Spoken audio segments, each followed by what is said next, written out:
คิดนี่มองเป็นโมงได้แบบนั้นอ๋อจากวงครึ่ง โมงครึ่งแท็กก็บ่ตอบโทรก็บ่ตอบบักห่าเมื่อคืนนี้ ไผรุ่นนะ ฮะ ไผนะซิปใหม่วะ สิไหน ฝากเนี่ยฝากตู่เด้อมื้อนี้ว่าเขาเจ้าร่วมกันมื้อนี้ว่า15ตู่สิได้อยู่บ่ว่าซั่น ได้บ่ได้ครับที่ตามเบิ่งนํกัน ต้มมักน่องเลย ต้องได้ก็ได้นะขอได้15ตู่ มักน่องเลยบอกเลยเขาบ่ว่าได้น่องเลยเขาก็ได้ได้ป่าฮะ โอ้โห การันตี แค่นั้นที่ สั่งให้เข้าหาหอมมายังไว้เรียบร้อย ซอยผัด วันนี้นี่มีก็ว่าสิได้อยู่บ่สิหาตัวเอาลองเบิ่ง ลองเบิ่งแล้วเนาะไปเนาะ แต่ว่าเสื้อนี้ไปก็บ่อยากผ่านได้ล่ะบอกให้เก็บหอมไม่ผ่านเลยเนาะไอ้เนาะ โอเคเอาลองเบิ่ง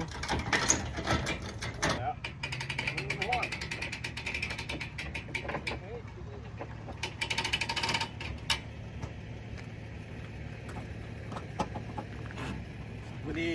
ทีมสาวๆตู่เด้อ we gonna get 20 we gonna make it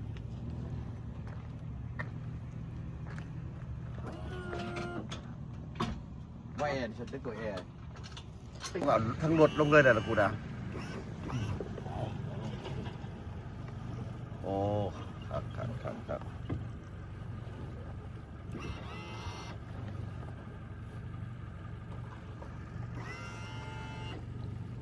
น้ำมันก็จะลงลายเนาะเถาเนาะ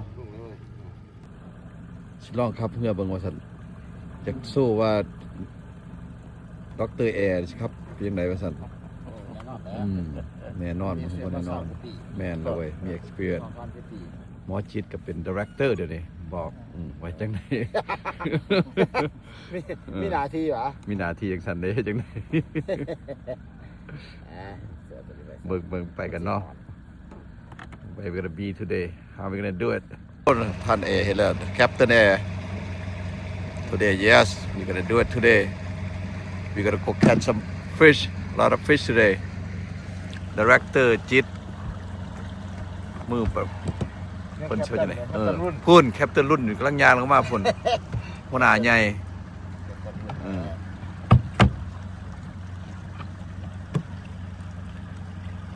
โอ้เป็นแต่ของไม่แต่คอยแล้วเป็นบุกกี้อยู่นี่นะมาลองเมืองว่าจะได้ยักตัวเนาะติดตามไปเรื่อยตอนนี้ก็มาพิกับแคปเตินรุ่นพุ่นโอ้ไปรุ่นตกมีปัญหาเนี่ยโอ้ขักเห็นดิเอามันเบิ้งมูกล่องเขาเดินโทรศัพท์ไม่ผัดบริจักใส่โลเทคเลยสมาร์ทโฟนหาคำว่าสมาร์ทโฟนนี่แล้วเนี่ยแปลงกันอยู่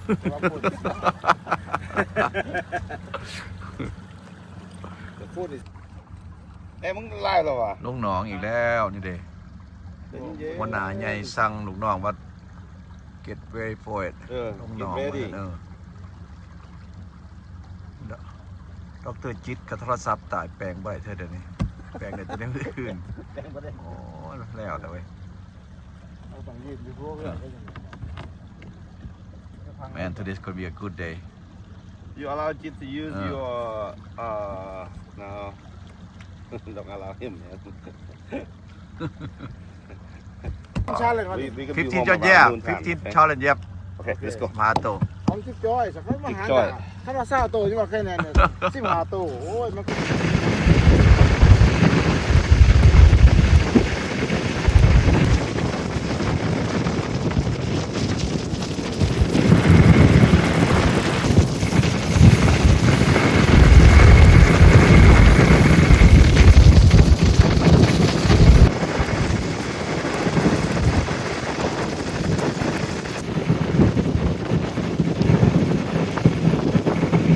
เบิ่งตัวใดเบิ่งตะเวนบ่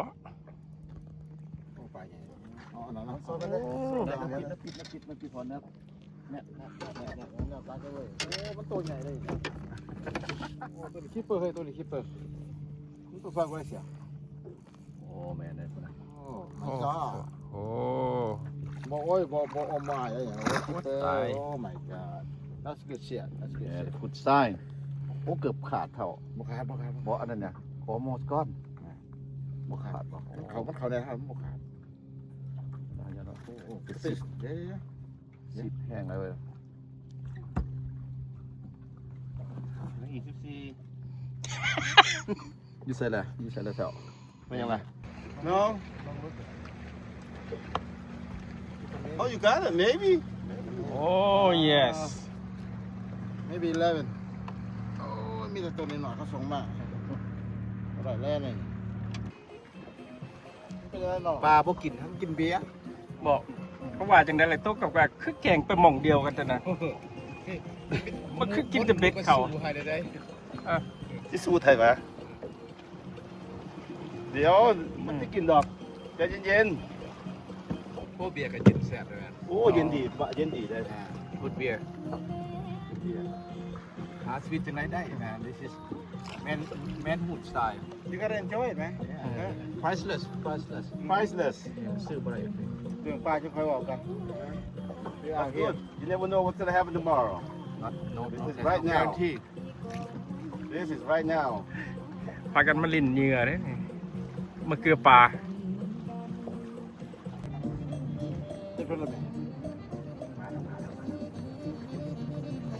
มึงเขาก่อให้เสียง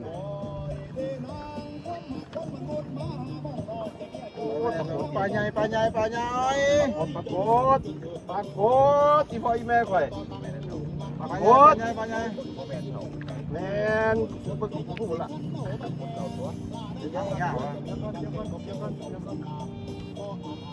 เป็นไรวะ ปลาโคตรเลยปลาโคตร ปรากฏกันจังวะ ตัวนี้ก็หนับดิ ฮะโอ้ยอันนี้สนับก่อนตายเขา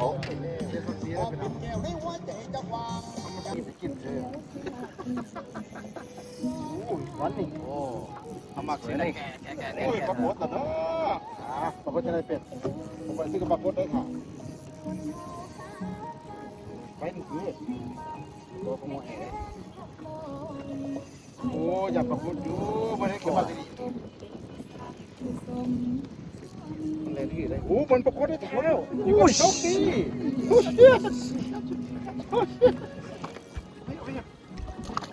อ้โอ้โอ้ตัวนี้ผ้าI'm proud of myself right there แล้วนี่นะ โอ้ เกือบไปละ ไปมันไปมันเขามือแล้วมันไป เขาจังเลยนี่มันดิสิ มันบ่ไปมันเขา เอาให้มันดู That's yours man อะไรเป็นอะไรเป็นสิ โอ้เจ๋งๆตัวนึง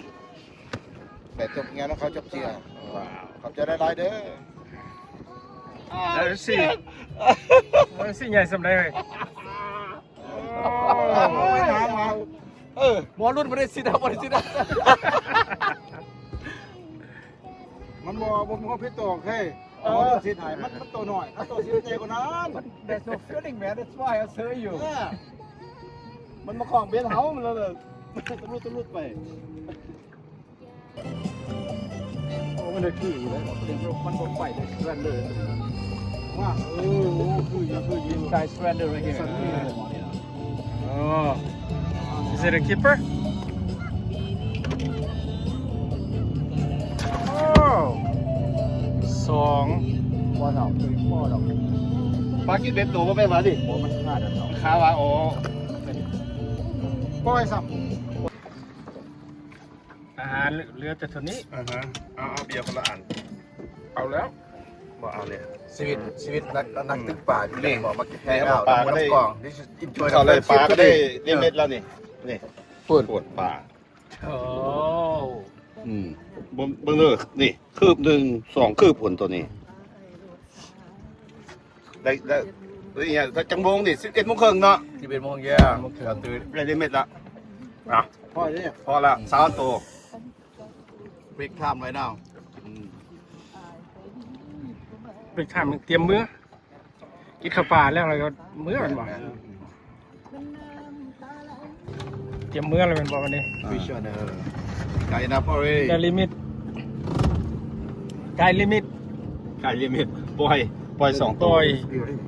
ปล่อย2 good day good day ปล่อยขึ้น2นี่โอเคแล้ว 11 โมงครึ่งเมื่อหาดีบ่ได้ บลาบเป็นหมดธนามาอีก มาอีกเดือนเก่าบางทีขึ้นมาอีก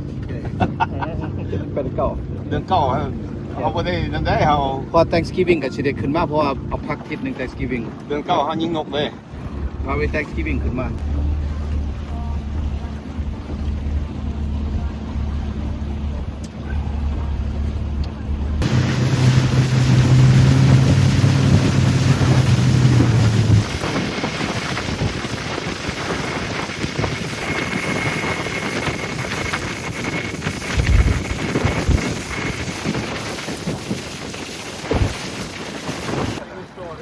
อ๋อไม่มี jet ski rental สตีเวนโต ตั้งพอดีนะ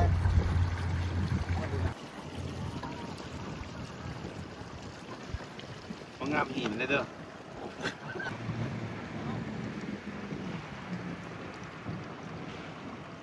เทรนนิ่งได้ โอ้แคปตันยืนคำเอวทาแล้วเบิ่งมือขวาเฉาเพื่อกับผูกบ่มันเอาอินเทอร์นี่ได้แต่เบิ่งค่อยๆเข้าไปเอายกที่นี่ เดี๋ยว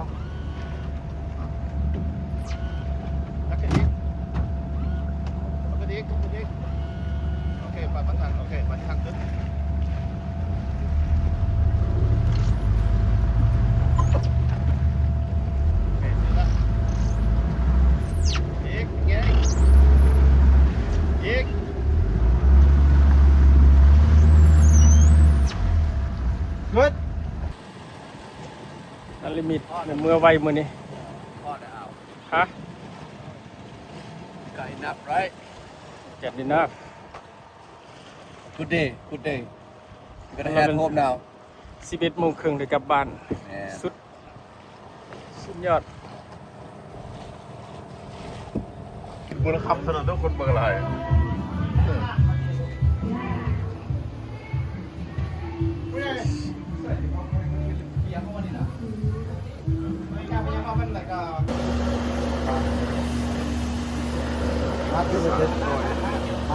การกลัวการกลัว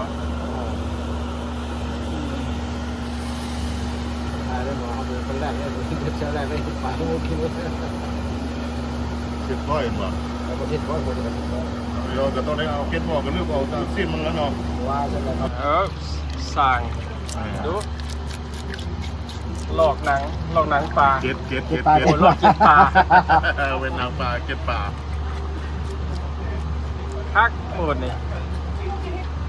มันโค้งเช้า คนน่ะเป็นไล่เด้อนี่เนี่ยคุณนี่เอาเก็บออก ผมจะอ่อนเหมือนแม่ ทางนี้ลอก เอาเบิดหมด นั่งหลวง ยังแล้วยืมมองไทยกันนะขี่มันเลย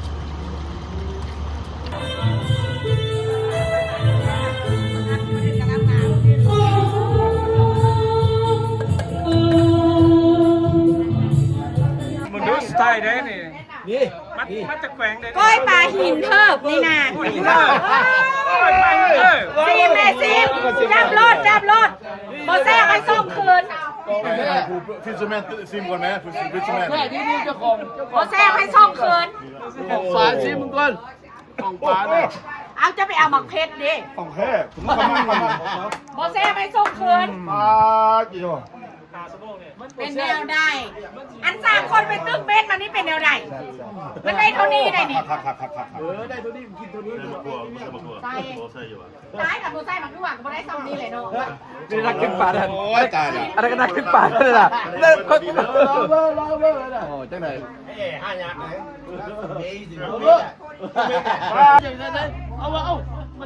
มัน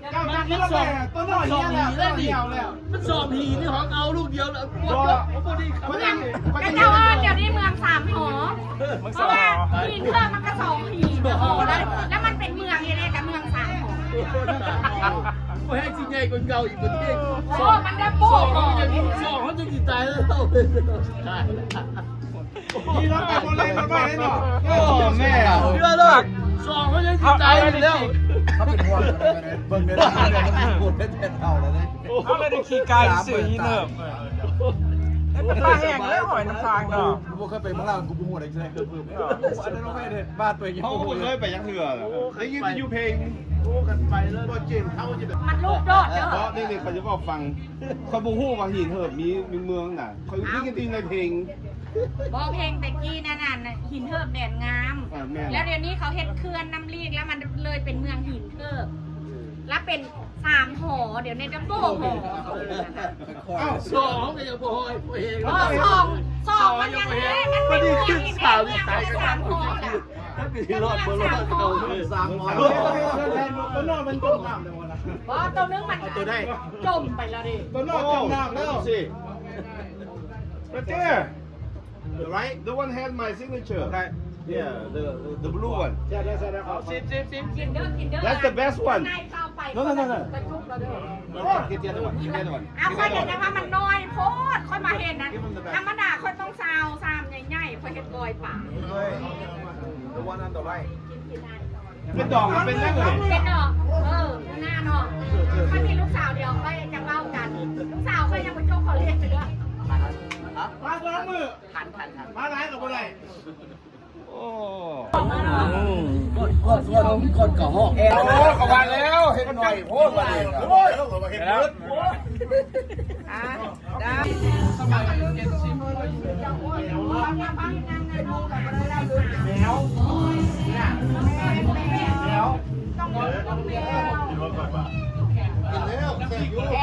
ลืมแล้วไอ้ไม่ทันลืมวัน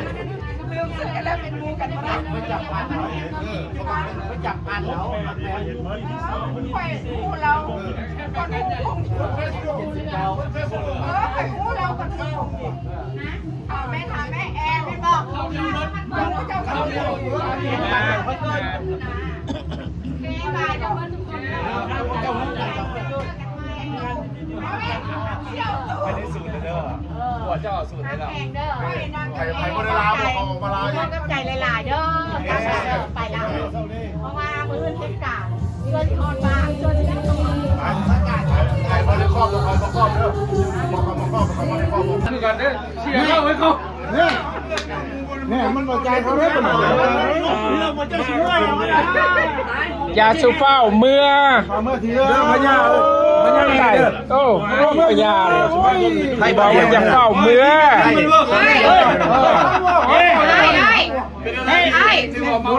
บ้านจะโดนหัวจะสิเมื่อไหร่ มวยมันจะโดนเมื่อ บ้านจะโดนหัวจะสิเมื่อไหร่ ได้ใจน้อยว่าได้ลมเมื่อไหร่ ไอ้แพทย์จะเฝ้าเมื่อ เมียไปโอ้ยลงโทษน่ะต้องไปแป้ไปการนี่สิอย่าเฝ้าไปกันไปเพิ่นเลยตัวมึงอย่าเฝ้าไปอย่าหามึงเศร้าเอามันคู่มือเดี๋ยวเฮานะเฮารีทายเดี๋ยวบ่สนใจมันเฮามานำเขาดิโอ้ยบ่ได้ลบเจ้าเหือเฝ้าหัวใช่ฮะปูใช่ใช่ใช่นี่เจ้าไม่ใช่ที่ตัวเจ้าไม่ใช่แท้เจ้าบ่ไปเจอได้ต้องใช่ได้สอนให้ถึงเขาเป็นคนเขาเป็นซุปเปอร์ โอ้ยรีทายจ่ายฮะต้องไป เขาเป็นซูเปอร์ดิพังเขาได้ซูเปอร์ ซูเปอร์กันแล้ว มันกินจะบีแล้วคนขับรถเด็กก่อน แจ็คซี่ไม้อย่างเนาะคัน มือ เนี่ย ทุเรศมือที่2แล้วแมนฟรัสโนพักหลาย โอ้กระทายงามๆเลยเอาแต่ตอนเมา กระสุนงามเลยเนาะ เย้ เฮ็ดงามๆเลย ครับผมนี่สินี่ดิไอ้จอห์นนี่วอลเกอร์ โซหกนี่ วาย ฮะพอเกี้ยจะบาด โอ้ยโอ้ยนอนเลยว่ะไอ้เจ้า ยูไปตลอดพอเกี้ยจะบาดได้เพราะว่าขึ้นบ้างลูกง่ายไอ้70กว่าปีลูกง่ายนะ24ปีผู้ชาย23ปีผู้หญิงนะลูกไอ้จบลูกไอ้จบผู้เรียนแฟชั่นสเตทแต่ผู้หญิงกันนะดีไซเนอร์กันนะเดือนหาปีหน้า ต้องกินเห แต่ ล้า ว่าลูก ตัว ลู นี้ กชายไอ้ผู้ชาย14ปีเป็นเด้อ ต้องกินเหล้าตัว ไอ้ what do we do take care of your health โอ้ย I แต่ see มั you นทายเนาะ เมนที่